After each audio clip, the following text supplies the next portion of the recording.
Hello, everyone. Welcome to the Newsbrowse News broadcast.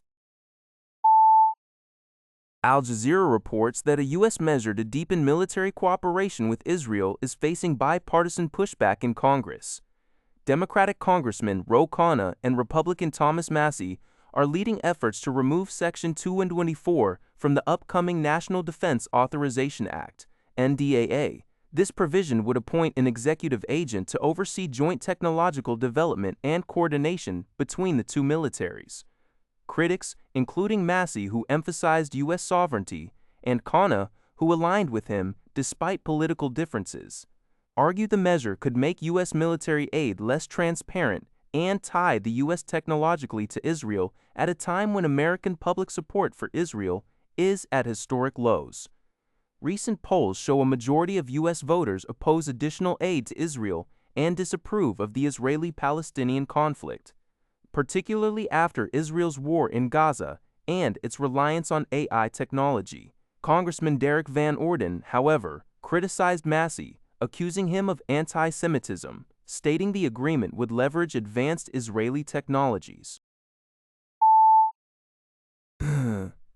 Ukraine Union President Volodymyr Zelenskyy emphasized the necessity of more pressure, including sanctions on Russian President Vladimir Putin, to bring him to the negotiating table for a peace deal, CBS News reports.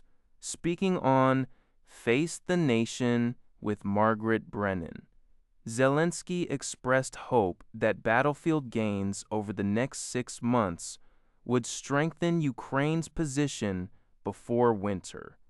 He highlighted the Institute for the Study of War's assessment that Ukrainian forces might have a time-constrained opportunity to exploit Russian vulnerabilities, urging partners to expand support to force Putin to reevaluate his conflict strategy.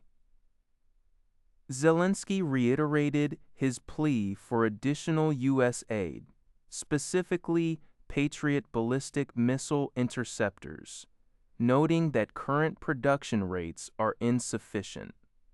He also outlined various potential negotiation tracks, including trilateral talks with the U.S., which have paused due to U.S. focus on the Middle East, a European-led effort, and bilateral discussions, stating his readiness to meet Putin if pressure makes it feasible.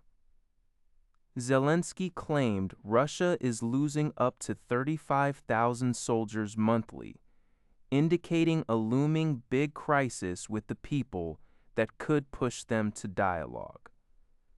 He also expressed hope for a U.S. drone deal, citing Ukraine's battlefield experience as a valuable asset for cooperation.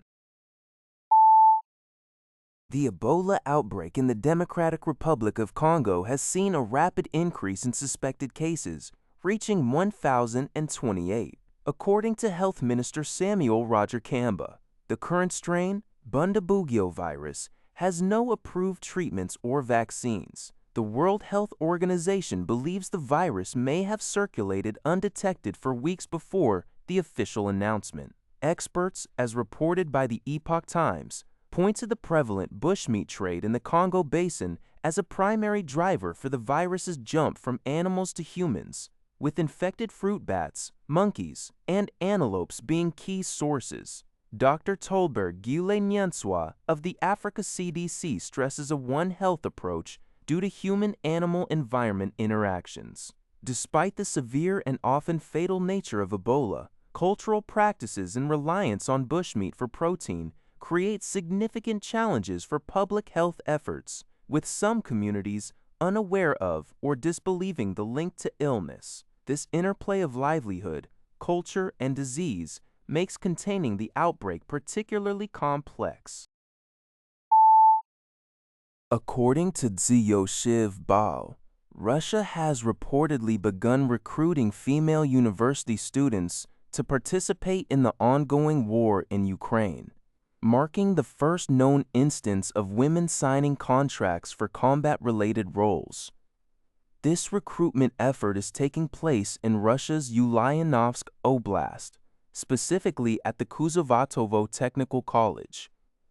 A fourth-year male student from the college informed the human rights organization Go Through the Forest about the development.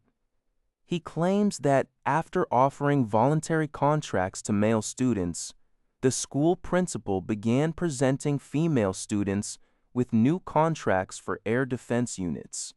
The students are being enticed with promises of safety, administrative tasks like drone monitoring, and a substantial salary of 1 million rubles, approximately NT $40,000.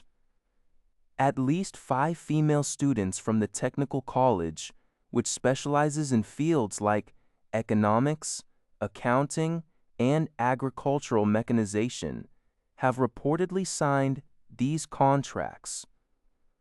This recruitment drive comes amid the protracted conflict in Ukraine, with the UK's GCHQ assessing nearly 500,000 Russian military casualties, indicating a significant need for personnel. NHK reports that President Donald Trump reportedly sought several amendments to the draft of a Memorandum of Understanding between Washington and Tehran during a White House Situation Room meeting held on Friday.